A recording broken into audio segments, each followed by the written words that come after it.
এর উপর বিশ্বাস স্থাপন। এরপরে এনেছেন ওয়া ইকামিস সালাহ, নামাজ আদায় করা। নামাজ আদায় করা বলেছিলাম, মানুষ ইহাকে বোঝা মনে করে। কিছু কিছু মানুষ আছে বোঝা মনে করে, আর আমরা মনে করি যে আল্লাহ পাক আপনি আমাকে ইবাদতের নির্দেশ দিয়ে ধন্য করেছেন, ইবাদত আপনি আমার সাথে জড়িয়ে দিয়ে আমাদেরকে ধন্য করেছেন। আমরা মনে করি ইহা আল্লাহ পাকের এক বড় নিয়ামত, আপনি আমার উপরে দয়া যে আমাকে দিয়ে ইবাদত করাইতেছেন। মহব্বত যদি না থাকতো মানুষের প্রতি, দরদ যদি না থাকতো মানুষের প্রতি, ইবাদতের নির্দেশ দিতেন না। আল্লাহ পাক যে মানুষকে আশরাফুল মাখলুকাত করেছেন, অন্যান্য প্রাণীকে করেন নাই।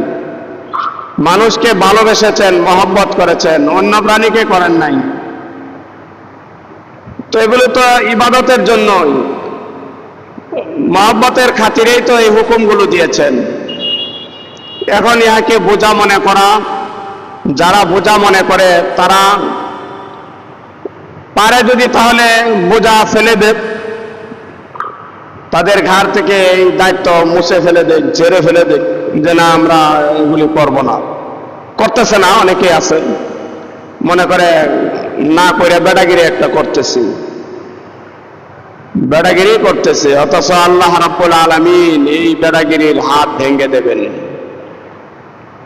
যে মহব্বত করে তোকে কাছে ডেকেছিলাম, কাছে টেনেছিলাম, আর তোর এটা ভালো লাগলো না, না ভালো লাগলো না।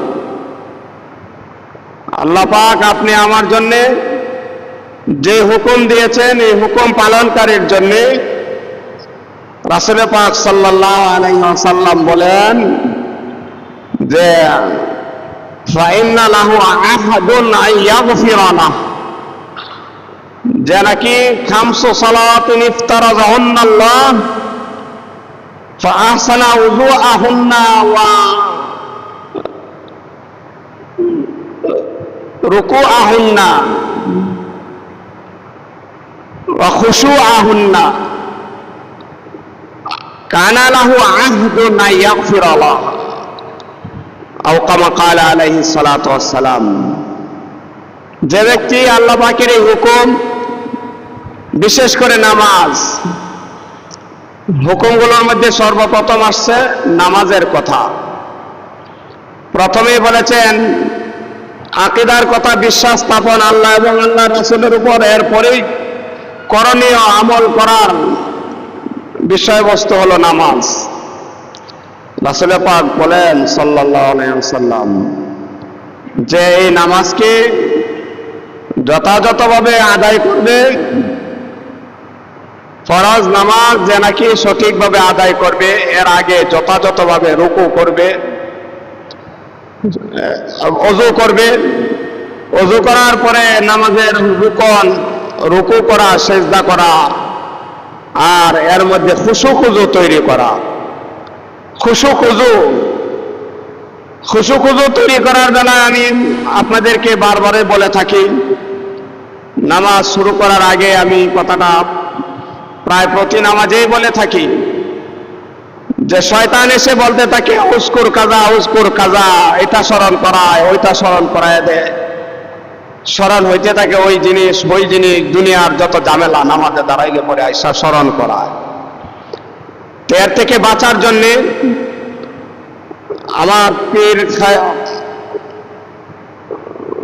আমার পীর ও মুর্শিদ শাইখ শফিকুর রহমান জালালাবাদী সাহেব হুজুর দামাত বারাকাতুহুম, তিনি আমাদেরকে যেভাবে নসিহত করে থাকেন যে এর থেকে বাঁচার জন্যে তোমরা প্রথমে নামাজে দাঁড়ানোর সময়ে তুমি এই মনে মনে এরকম ভাবে একটা প্রস্তুতি নিবে যে আমার সামনে কাবা শরীফ, আমার পিছনে আজরাইল, আমার ডানে জান্নাত, বামে জাহান্নাম, আমি ফুলসিরাতের উপরে দাঁড়ানো আছি। 5টা বিষয়ের কথা উল্লেখ করছেন। সামনে কাবা শরীফ, পিছনে আজরাইল, ডানে জান্নাত, বামে জাহান্নাম, আমি ফুলসিরাতে দাঁড়ানো। এই একটা খেয়াল মনে মনে তৈরি করা এবং এই খেয়াল করা, এই ভালোভাবে এই ইকিন দিলে আনা যে হতে পারে এই নামাজ আমার জীবনের শেষ নামাজ, হতে পারে এই নামাজ আমার জীবনের শেষ নামাজ। বলে এই 6টা বিষয় যখন একজন মানুষ নামাজে দাঁড়িয়ে মানসিকভাবে পুরাপুরিভাবে প্রস্তুতি নেবে 6টা বিষয়ের উপরে, এগুলি স্মরণ করবে আর এই কথা খেয়াল করতে থাকবে। ওই হাদিসের ভাষা মোতাবেক যে রাসূল পাক সাল্লাল্লাহু আলাইহি ওয়াসাল্লাম বলেন, উবুদুল্লাহ কাআন্নাকা তারাহু, তুমি নামাজ পড়ে এইভাবে যেন তুমি আল্লাহকে দেখতেছ। আল্লাহকে তো মানব চর্ম চোখে দেখা সম্ভব নয়, তবে তুমি ইহা বদ্ধমূল হয়ে যাও যে ফাইন্নাহু ইয়ারাকা, তিনি কিন্তু তোমাকে দেখতেছেন, তিনি তোমাকে দেখতেছেন। এই 6টা বিষয়ের পরে হাদিসে পাকের এই ভাষা মোতাবেক যখন নাকি সপ্তম আরেকটা বিষয় নামাজের প্রত্যেকটা রুকনে তিনি এই কথার উপরে বদ্ধমূল হবেন, অর্থাৎ বুঝে ফেলবেন যে হ্যাঁ আমাকে আল্লাহ দেখে ফেলেছেন, আমাকে আল্লাহ দেখে ফেলেছেন, আমি রুকুতে আছি আমাকে আল্লাহ দেখে ফেলেছেন, আমি সেজদায় আছি এই তো আমি আমার আল্লাহর সামনে বলতেছি সুবহান রাব্বিয়াল আযীম, সুবহান রাব্বিয়াল আ'লা, যে মহাপবিত্র আল্লাহ, আল্লাহ পাকের পবিত্রতা বর্ণনা করতেছি। হ্যাঁ, যখন এইভাবে বলতে থাকবো আর খেয়াল করতে থাকবো আমার এই কথাগুলো আল্লাহ পাক শুনতেছেন এবং আমার এই হালত দেখতেছেন, তখন শয়তান আর ধোঁকা দিতে পারে না, শয়তান আর ধোঁকা দিতে পারে না। তখন অটোমেটিক এই নামাজে ওই হাদিসের ভাষা মোতাবেক যে বলা হয়েছে খুশু আহুন্না, নামাজে খুশু নিয়ে আসা, অটোমেটিক খুশু এসে যাবে। তখন কানা লাহু আহদুন, হাদিসে পাকের ভাষা মোতাবেক আল্লাহ পাকের পক্ষ থেকে ওয়াদা আছে আইয়াগফিরা লা, এই নামাজ পড়নেওয়ালাকে ক্ষমা করে দেওয়ার। সুবহানাল্লাহ, যে নামাজ আপনি আমাকে ক্ষমা করে দেন, আপনি আমার ক্ষমার ব্যবস্থা করেন। তো বলছিলাম কেউ কেউ মনে করে ইহাকে বোঝা, মনে করে এত একটা কঠিন কাজ, এই বোঝা আপনি আমাদের উপরে কেন চাপানো হলো? নাউজুবিল্লাহ। আরে এই বোঝা চাপানোর কারণেই তো আপনি আমাকে আজকে সম্মানিত করেছেন, আপনি আমার এই দুনিয়ার কাজ সম্মানের কাজ দিয়েছেন। যে কাজেই করেন না কেন দেখা যায় এই কাজে সম্মান নিহিত আছে। একজন মেতরই মন্দ কি, মেতর যে নাকি সবচাইতে নিচু মানের কাজটা করে, আরে তাকেও তো মানুষ সম্মানের সাথে ডাকে, ধমকের সাথে ডাকলে তো সে কাজ করবে না।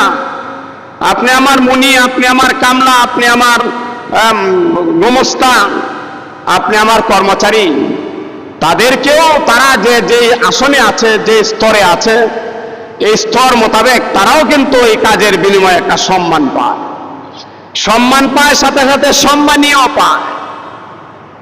শুধু টাকা দিয়ে আপনি শ্রমিক রাখতে পারবেন না, দুনিয়া এটা প্রসিদ্ধ কথা। আপনার কোম্পানি চালাতে হলে শ্রমিককে মর্যাদা দিতে হবে, দাম দিতে হবে, শ্রমিকের ইজ্জত দিতে হবে। শ্রমিককে যদি শুধু তুছতাছ করতে থাকে হয়, শ্রমিককে যদি ইজ্জত না দেওয়া হয়, তাহলে শ্রমিক আপনার এখানে থাকবে না, স্থায়ীভাবে কাজ করবে না, সে অন্য জায়গায় তালাশ করতে থাকবে, আপনাকে মাঝ পথে ফেলে এমন এক সময় সে চলে যাবে যখন আপনার কারখানা বন্ধ হয়ে যাবে, আর চলবে না তাকে চালানো। যার কারণে মানুষকে আল্লাহ পাক প্রত্যেকটা কাজেই এমন কিছু কাজই দিয়েছেন যে এগুলির ভিতরে সম্মান নিহিত। এগুলোর কারণ একটাই, আল্লাহ পাক আপনি আমাকে পছন্দ করেছেন আর আপনি আমাকে গোলামির জন্য খাস করেছেন, নির্দিষ্ট করেছেন যে ওরাই আমার গোলামি করবে। না, এ পশু পাখির গোলামির আমার দরকার নাই, আমার গোলামির জন্য আমি নির্ধারণ করেছি মানুষকে। এজন্য ইহাকে যারা বোঝা মনে করে ওরা বোকা, ওরা বোকার সাগরে বাস করছে। ওরা আসলেই বোকা, ওদের আকল নেই, এদের বুদ্ধি নেই। ওদের বুদ্ধি যদি থাকতো তাহলে ফেরাউন, হামান, নমরুদ ওরাই দুনিয়াতে বুদ্ধির স্বীকৃতি পেত। কিন্তু কই, তারা তো স্বীকৃতি পেলই না। এত শক্তিশালী হওয়ার পরে যারা ক্ষুধার আসনে নিজেকে মনে করেছিল, বসিয়েছিল, মানুষের সামনে নিজেকে এইভাবে উপস্থাপন করেছিল যে সারা জিন্দেগি এইভাবে চলেছে যে তারা মানুষ তাদেরকে ক্ষুধা ভাবে, সেজদা করে, ক্ষুধার মতোই তাকে ভয় পায় এবং আসল ক্ষুধাকে একেবারে ভুলিয়ে একেই ক্ষুধা মানতে বাধ্য করেছে। এমন ক্ষুধাই ক্ষমতা তারা পেয়েছিল, কিন্তু কই সম্মান তো তাদের থাকলো না। কেন? তারা ইবাদতকে বোঝা মনে করেছে। তারা আল্লাহ এবং আল্লাহর রাসূলকে বিশ্বাস স্থাপনে অস্বীকার করেছে। রাসূল পাক সাল্লাল্লাহু আলাইহি সাল্লাম যে বলেন যে ইসলামের ভিত্তি 5টার মধ্যে প্রথম হলো ইয়াকিন, বিশ্বাস, শাহাদাতে আল্লাহ ইলাহা ইল্লাল্লাহ, আল্লাহ ছাড়া কোনো মাবুদ নাই, এর সাক্ষী, ওয়া আন্না মুহাম্মাদান আবদুহু ওয়া রাসূলুহু, এবং নিশ্চয়ই মুহাম্মদ সাল্লাল্লাহু আলাইহি সাল্লাম আল্লাহ পাকের বান্দা এবং রাসূল। এই ইয়াকিন ওই নমরুদ, ফিরআউন, হামান তাদের দিল থেকে ওই ইয়াকিন দূর করে নিয়েছে। ইবাদত তাদের উপরে বোঝা মনে করেছে যে এগুলি করে সম্মান মিলবে না, বরং আমি ক্ষুধা হয়ে গেলে সম্মান পাবো। কই সম্মান তো পেল না। তারা নিজেদেরকে ইবাদত করার জন্য নিজেদের কাছে ইবাদতকে বোঝা বানিয়েছে, আল্লাহ এবং আল্লাহর রাসূলের বিশ্বাসকে বোঝা বানিয়েছে। এতে করে তারা অপমানিত হয়েছে, শান্তি পায় নাই, দুনিয়াতে প্রকৃত সম্মান পায় নাই। তো আল্লাহ রাব্বুল আলামিন আপনি আমাকে এই ইবাদতের নির্দেশ দিয়েছেন। ইবাদত কিভাবে করব? কত প্রকারের ইবাদত করব? আমি মনে করি শুধু নামাজ, রোজা, হজ, যাকাত ইবাদত হয়ে গেছে, আর কোনো কাজ নাই, করণীয় আর নাই। মানবিক গুণ থেকে তো আরো অনেক কাজ রয়েছে যা কাফেররাও করে থাকে। মানবিক কাজ অনেক কাফেররাও করে থাকে, গরিবকে সহযোগিতা, মানবতা, অমানসিকতা দূর করা, এই ধরনের মানবিক কাজ তো তারাও অনেক করে থাকে। এছাড়াও আমাদের করণীয় জরুরি ইবাদতের সাথে শামিল, এগুলি তো শামিল আছে। এছাড়াও আরো দৈহিক ইবাদত আপনি আমার আরো অনেক রয়েছে। আমরা শুধু নামাজ পড়াটা পর্যন্তই সীমিত করে দিয়েছি, এরপরেও ইহাও ছেড়ে দেয়। যারা নামাজ পড়তেছি তাদের জন্য আরো সামনে বাড়া দরকার, আরো সামনে অগ্রসর হওয়া দরকার। ভালো কর্নেওয়ালা, ইয়া বাগিয়াল খাইর আকবিল, ভালো কর্নেওয়ালারা সামনে অগ্রসর হও, ভালোর মাত্রা আরো বাড়াও। আর আসলে যারা ভালো করে, নামাজ পড়ে, জিকির আজকার করে, তাদের শুধু ইবাদত করতেই মনে চায়, আরো কিছু করতে মনে চায়। বলে যে হুজুর আর কি করব? আমাদের আর কি করণীয় আছে? আমাদের প্রিয় মুর্শিদ এই করণীয়র বেলায় অনেক আমল দিয়ে থাকেন। আমাদেরকে আল্লাহ পাক যেহেতু ইবাদতের জন্য, আমলের জন্য তৈরি করেছেন, আর আমলটাই হলো আমাকে এমন পরিস্থিতিতেই আমাকে আল্লাহ পাক দুনিয়াতে আমল করান যেই পরিস্থিতিতে আল্লাহ পাক পছন্দ করেন, অর্থাৎ পছন্দ করলেই আমলের দিকে ধাবিত করায়। আর এই আমল মানুষ কি পরিমাণ করবে? সকাল, সন্ধ্যায়, রাত্রে, দিনে।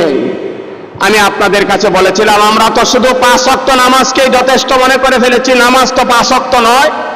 আমি বলেছিলাম নামাজ 10 ওয়াক্ত, নামাজ 10 ওয়াক্ত, তার মধ্যে 5 ওয়াক্ত হলো ফরজ।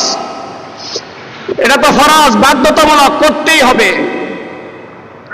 এরপরেও আরো নামাজ রয়েছে। 5 ওয়াক্ত নামাজ ফরজের পরেও আরেকটা ভিতরের ওয়াক্ত আছে যা ওয়াজিব, এটা ইশার পরে। এরপরেও আরো রয়েছে সকালে 2 ওয়াক্ত নামাজ, ইশরাক চাষ্ট, ফজরের নামাজের পরে, সূর্য ওঠার 15-20 মিনিট পরে আবার ইশরাক চাষ্ট, ঘন্টা 1.5 পরে আবার আরেকটা চাষ্টের নামাজ। এরপরে রাত্রিবেলা রয়েছে 2 ওয়াক্ত নামাজ আরো অতিরিক্ত। সন্ধ্যার পরেই মাগরিবের পরেই আওয়াবিনের জন্য 6 রাকাত নামাজ আওয়াবিন। এরপরে রাত্রির শেষ তৃতীয় অংশে আবার তাহাজ্জুদের নামাজ। এজন্য আমি বলি 10 ওয়াক্ত নামাজের 5 ওয়াক্ত ফরজ, 1 ওয়াক্ত ওয়াজিব, আর 4 ওয়াক্ত হলো সুন্নত, ইশা, চাষ, আওয়াবিন, তাহাজ্জুদ। এগুলো করেই ক্ষান্ত না মানুষ। এগুলো করার পরেই মানুষ ক্ষান্ত হয়ে যাবে যে না, ইবাদত আরো যত বেশি করা যায়। ইবাদতের আর কি পয়েন্ট আছে? আর কি পয়েন্ট আছে যে ফজরের পরে আমরা 6 তাসবিহ আদায় করব, সকালবেলার মামুলাত, সন্ধ্যার মামুলাত অনেক রয়েছে। সেই মামুলাত গুলোর মধ্যে অনেক মামুলাত এমন যেগুলো আপনি আমার সুরক্ষা দিয়ে থাকে। আপনি আমার রোগ ব্যাধি থেকে সুরক্ষা দেয়, আপনি আমাকে জিন্নাত থেকে সুরক্ষা দেয়। এই মামুলাত শুধু নামাজই নয়, নামাজের পরে আরো কত কত মামুলাত রয়েছে। কই আমরা তো এগুলো করতেই পারি না, এগুলো কোনো দিন করি নাই জীবনে। না, এগুলোকে ধরা দরকার। জীবনে অন্তত কিছু অংশ হলেও, জীবনের কিছু অংশ হলেও এই আমলগুলো করা দরকার। এরপরে জিকির, আল্লাহ পাকের জিকির যত বেশি করা যায়, অন্তত 24 ঘন্টায় একবার 12 তাসবিহ জিকির করা। বলে 12 তাসবিহ কি? ওই লাইনে ঢুকলে এগুলোর ব্যাখ্যা বিশ্লেষণ বলা যাবে, এখন আর ব্যাখ্যা যাব না। এরপরে ধরেন আপনি আমার জিকির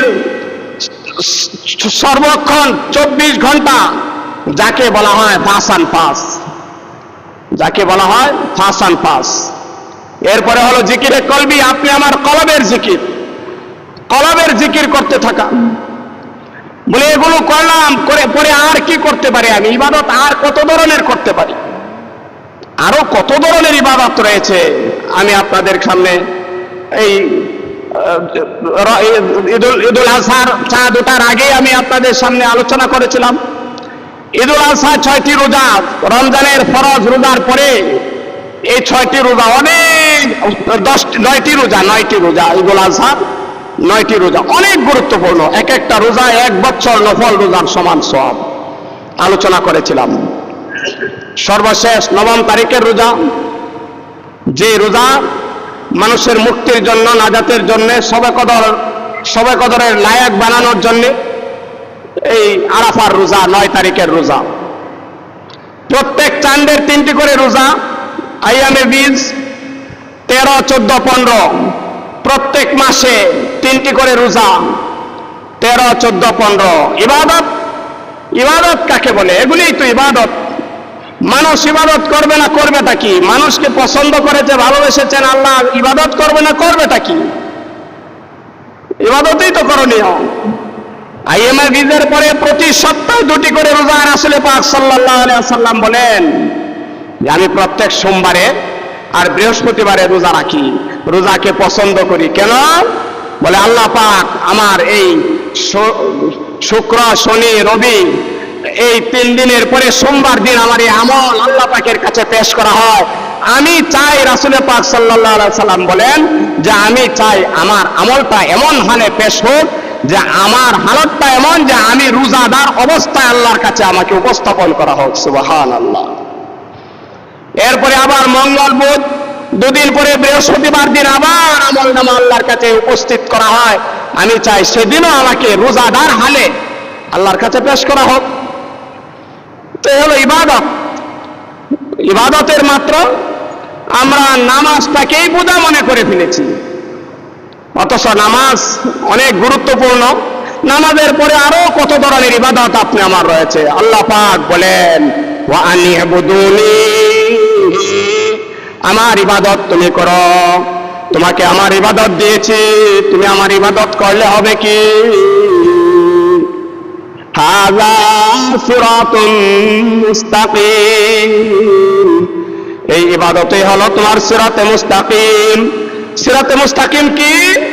এর ব্যাখ্যায় বলা হয়েছে উসুল ইলাল মাতলুব, অর্থাৎ উসুল ইলাল জান্নাহ, আও কামা ক্বালা আলাইহিস সালাতু ওয়াস সালাম, যে আমাকে জান্নাতে পৌঁছিয়ে দেওয়া। সুবহানাল্লাহ।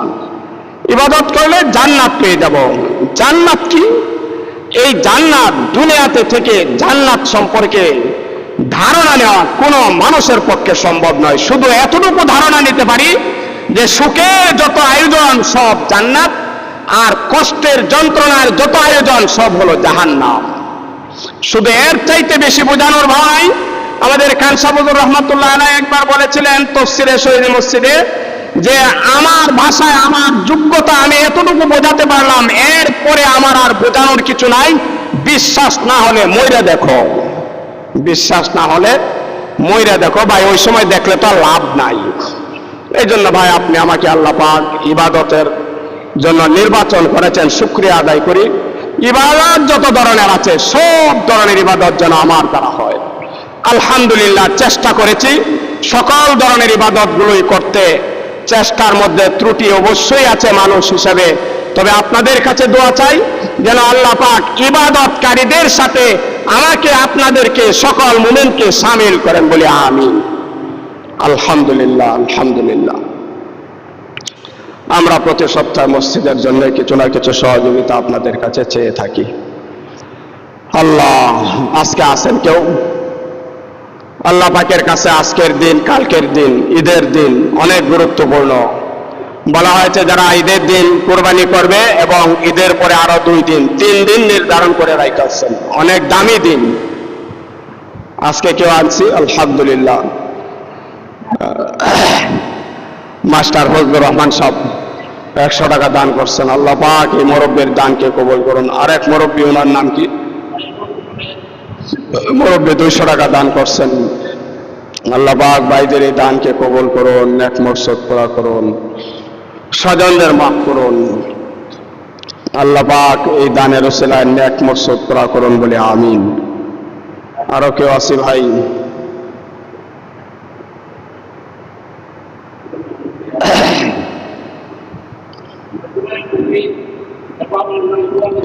মধ্যপাড়ার এক ভাই মা বাবার জন্য দোয়া চাইছেন, 200 টাকা দান করছেন।